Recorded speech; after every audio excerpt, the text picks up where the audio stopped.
নমস্কার বন্ধুরা, আজ আমি তৈরি করব সহজ পদ্ধতিতে কাস্টার্ড কেক। এর জন্য প্রথমেই একটা বাটির মধ্যে একটা চালুনি দিয়ে সমস্ত গুঁড়ো উপকরণ চেলে নিচ্ছি। 1 কাপ মতো আমি ময়দা নিয়েছি, হাফ কাপ মতো চিনি, গুঁড়ো চিনি ব্যবহার করেছি, হাফ কাপ মতো কাস্টার্ড পাউডার নিয়েছি। একটা বড় বাটির মধ্যে চেলে নেওয়া গুঁড়ো উপকরণ নেওয়ার পর 1 চামচ মতো বেকিং পাউডার, হাফ চামচ বেকিং সোডা, দুটো থেতো করা এলাচ দিচ্ছি ফ্লেভারের জন্য। 1/4 কাপ এখানে ঘি দিয়েছি। ঘিয়ের পরিবর্তে আপনারা চাইলে রিফাইন তেলও ব্যবহার করতে পারেন। অল্প অল্প করে দুধ দিয়ে আমি একটা ব্যাটার তৈরি করে নিচ্ছি। প্রায় 1.5 কাপ মতো দুধ এখানে আমার প্রয়োজন হয়েছে। এইভাবে একটা ব্যাটার তৈরি করে নিয়েছি, আশা করছি দেখেই বুঝতে পারছেন। এরপর ওপর থেকে ছড়িয়ে দিচ্ছি কিছুটা কিশমিশ ও আমন্ড বাদাম কুচি। আপনারা আপনাদের পছন্দ মতো যে কোনো ড্রাই ফ্রুটস এখানে ব্যবহার করতে পারেন। ভালো করে মিশিয়ে নিচ্ছি। এরপর একটা কেক টিনের মধ্যে আমি একটা সাধারণ পেপারে সামান্য তেল দিয়ে বাটার পেপার তৈরি করে নিয়েছি। 15 মিনিট মতো একটা কড়াই গ্যাসে প্রিহিট করে নিচ্ছি। দেখুন, বাটার পেপার আমি এইভাবে তৈরি করে নিয়েছি।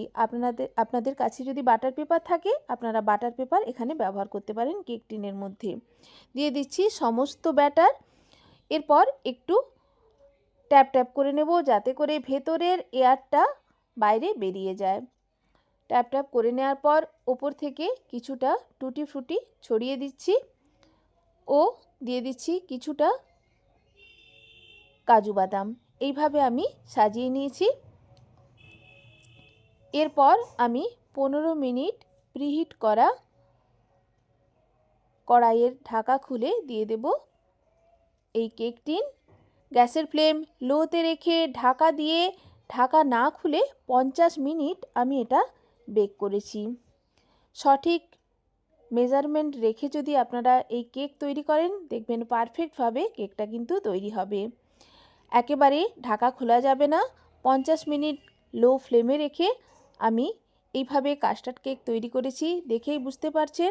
একটা ছুরি দিয়ে চেক করে নিচ্ছি। দেখুন, ছুরির গায়ে কিন্তু একটুও ব্যাটার লেগে নেই। পারফেক্টভাবে কেক কিন্তু তৈরি হয়ে গেছে। এইভাবে আপনারা রেসিপিটি অবশ্যই ট্রাই করবেন। দেখুন, গ্যাস ওভেন থেকে নামিয়ে একটা সুতির কাপড় চাপা দিয়ে রেখে দিচ্ছি যাতে করে ওপরের দিকটা না শক্ত হয়ে যায়।